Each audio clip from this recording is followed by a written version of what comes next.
ফাঁসি দিলেও আমাদেরকে সরকার অন্তত টাইম দেয় যে কোনো জবাব দেবে, এই জবাব সরকারকে দিতে হবে। কোরবানির ঈদ দরজায় এসে কড়া নাড়ছে, আর ঠিক সেই মুহূর্তেই পশ্চিমবঙ্গের গ্রাম বাংলার ছবিটা যেন এক থমথমে ফুঁসতে থাকা আগ্নেয়গিরির মতো হয়ে দাঁড়িয়েছে। নবান্নের মসনদে বসে থাকা শুভেন্দু অধিকারীর বিজেপি সরকার যখন ফিটনেস সার্টিফিকেট আর আইনি গেরোর দোহাই দিয়ে রাজ্যে কার্যত গরু কোরবানি নিষিদ্ধ করার মাস্টার প্ল্যান কষল, তখন তারা ভেবেছিল একটি নির্দিষ্ট সম্প্রদায়কে অর্থাৎ মুসলমানদের দারুণভাবে কোণঠাসা করা গেল। তারা ভেবেছিল এই চালের পর কট্টর ভোট ব্যাংক খুশিতে গদগদ হয়ে উঠবে। কিন্তু ক্ষমতার দম্ভে অন্ধ হয়ে যাওয়া চাণক্যরা প্রকৃতির সবচেয়ে বড় নিয়মটি ভুলে গিয়েছিলেন। অর্থনীতি কোনো ধর্ম চেনে না। আজ এই কুটি লাইনের জেরেই কলকাতার রাজপথে দাঁড়িয়ে হাউমাউ করে কাঁদছেন খোদ হিন্দু খামারিরা। গ্রামেগঞ্জের রাস্তায় কান পাতলে যে ক্ষোভের আগুন শোনা যাচ্ছে তা কোনো সংখ্যালঘু মুসলিমদের নয়। এই ক্ষোভ, এই কান্না, এই বুকফাটা আর্তনাদ খোদ হিন্দু নারী পুরুষের। হিন্দু খামারি আর কৃষকরা আজ রাস্তায় নেমে শুভেন্দু অধিকারীকে রীতিমতো গালমন্দ করছেন, ক্ষোভে ফুঁসছেন আর নবান্ন ঘেরাওয়ের হুঁশিয়ারি দিচ্ছেন। ধর্মের নামে সস্তা চাল দিতে গিয়ে কিভাবে খোদ নিজের ভোট ব্যাংকের পাতেই সবচেয়ে বড় কুড়ালটি মারল নবান্ন। আর মুসলিমদের এই নীরব বয়কটের অর্থনৈতিক পরমাণু বোমায় কিভাবে কাঁপতে শুরু করলো দিল্লির সাউথ ব্লকের মসনদ। ক্ষমতার এই নির্মম থ্রিলারে আসল বলির পাঠা আসলে কে, জানতে হলে আপনার চোখ আর কান খোলা রেখে শেষ সেকেন্ড পর্যন্ত আমাদের সাথেই থাকুন। একটু গভীরে গিয়ে ভাবুন এই প্রান্তিক মানুষগুলোর কথা। গ্রামের একজন সাধারণ হিন্দু কৃষক বা খামারি সারা বছর নিজের সন্তানের মতো আদর করে গরু মহিষ লালন পালন করেন। তাদের কাছে এই গবাদি পশুগুলো সেরফ কোনো চার পেয়ে জন্তু নয়, এগুলো হলো তাদের জীবনের সঞ্চয়। সারাটা বছর ধরে এই মানুষগুলো দিনরাত এক করে খাটেন। একটা গরুর পেছনে প্রতিদিনের খড়, ভুসি, খৈল আর ওষুধের খরচ মেলালে খাতাটা প্রতি মাসেই বেশ লম্বা হয়। এত হাড়ভাঙা পরিশ্রমের পর তারা চাতক পাখির মতো তাকিয়ে থাকেন বছরের একটা নির্দিষ্ট সময়ের দিকে, কোরবানির ঈদ। তাদের আশা থাকে কোরবানির হাটে মুসলিম ক্রেতাদের কাছে নিজের পরম যত্নে পালিত স্বাস্থ্যবান গরুগুলো বিক্রি করে একটা মোটা টাকা ঘরে তুলবেন। সেই মুনাফার টাকা দিয়ে হয়তো কারো মেয়ের বিয়ে ঠিক হয়, কারো ভাঙা ঘরের চাল মেরামত হয়, আবার কারো সারা বছরের মহাজনের চড়া ঋণ শোধ হয়। কিন্তু নতুন এই আজগবি ফতোয়ার জাতাকলে পড়ে আজ সেই গরু বিক্রি সম্পূর্ণ বন্ধ। সুস্থ সবল পশু বিক্রি করা যাবে না।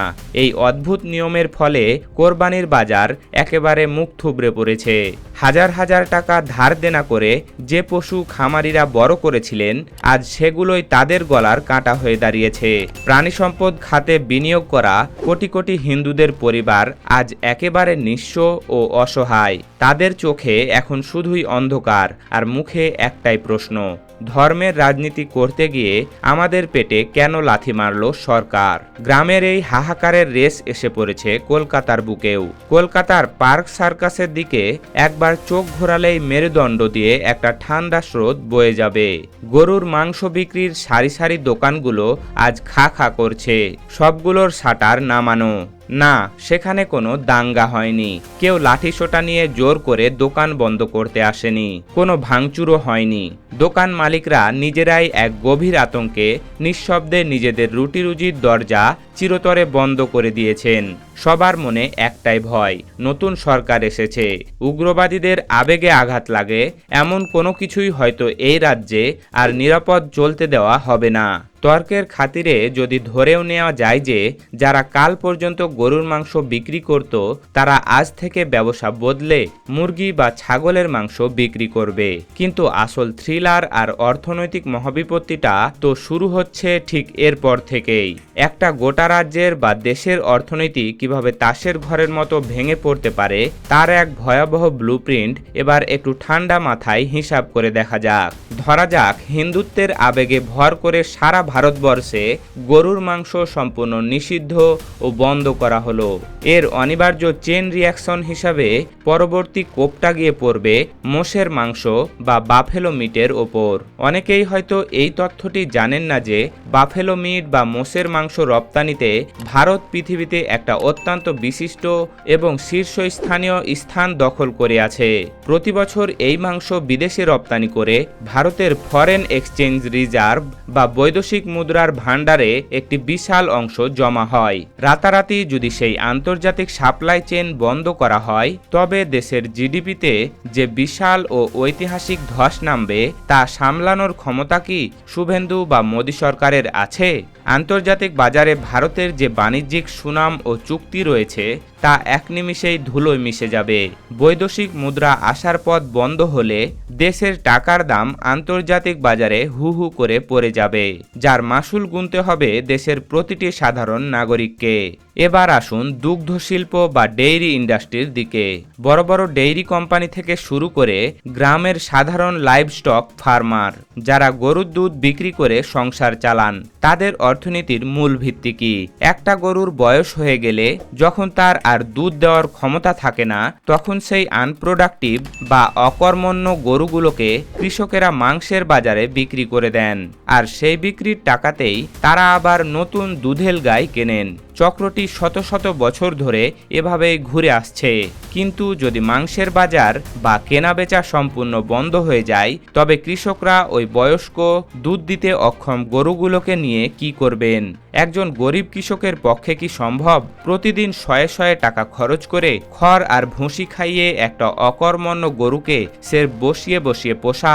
কেউই এই বিশাল আর্থিক বোঝা টানতে রাজি হবে না। গরু কেনাবেচা এবং মাংস বন্ধ হওয়ার সরাসরি প্রভাব গিয়ে পড়বে চামড়া ব্যবসায়।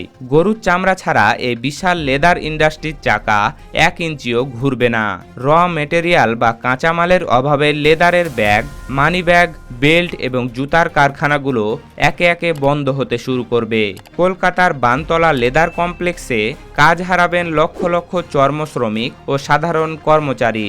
খাদিমোস, অজান্তা, শ্রী লেদার্সের মতো বাংলার গর্ব যে ব্র্যান্ডগুলো দশকের পর দশক ধরে সফলভাবে ব্যবসা করছে, কাঁচামালের অভাবে তাদের শোরুমেও লাল বাতি জ্বলবে। চামড়া ও চামড়াজাত পণ্য রপ্তানি বন্ধ হয়ে গেলে দেশের রপ্তানি আয় যেভাবে পঙ্গু হয়ে যাবে তা হয়তো এই ফতোয়াবাজ নীতি নির্ধারকরা ঘুণাক্ষরেও ভেবে দেখেননি।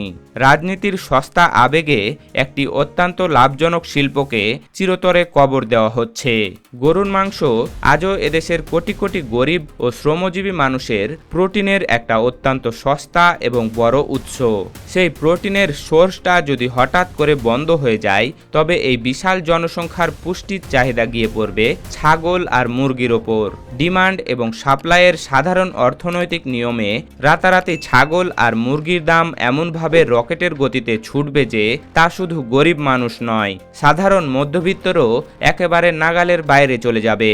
এবার আসা যাক সরকারের ঘাড়ে চাপতে চলা পাহাড় সমান আর্থিক বোঝার কথায়। রাস্তায় ঘুরে বেড়ানো এই রুগ্ন বয়স্ক গরুর সংখ্যা যখন লক্ষ লক্ষ ছাড়িয়ে যাবে তখন জনরোষ থেকে বাঁচতে বাধ্য হয়ে সরকারকে সেই সব গরুকে আশ্রয় দেওয়ার জন্য সরকারি কোষাগারে টাকা খরচ করে হাজার হাজার গৌশালা বানাতে হবে। সাধারণ মানুষের ট্যাক্সের টাকা সরকারের রেভিনিউয়ের একটা বিশাল অংশ তখন স্বাস্থ্য, শিক্ষা, রাস্তাঘাট বা পরিকাঠামো উন্নয়নের বদলে অহেতুক ব্যয়িত হবে এই ভবঘুরে গরুগুলোকে রক্ষণাবেক্ষণ আর দেখভালের কাজে।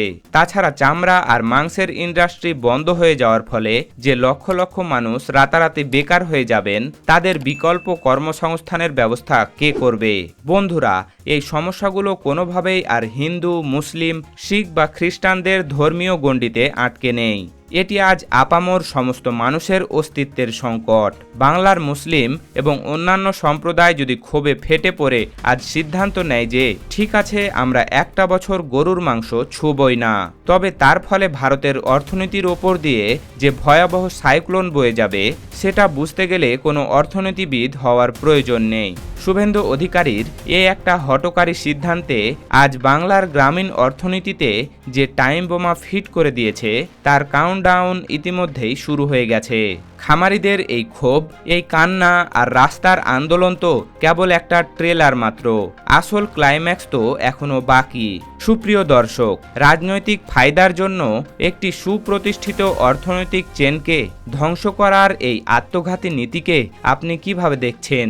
সস্তা রাজনীতির এই খেসারত কি দেশের সাধারণ মানুষকে দেউলিয়া করে ছাড়বে? আপনার মতামত আমাদের কমেন্ট বক্সে সরাসরি জানান। এমনই বিশ্লেষণ সবার আগে পেতে আমাদের চ্যানেলটি সাবস্ক্রাইব করে বেল আইকনটি চেপে রাখুন। ধন্যবাদ।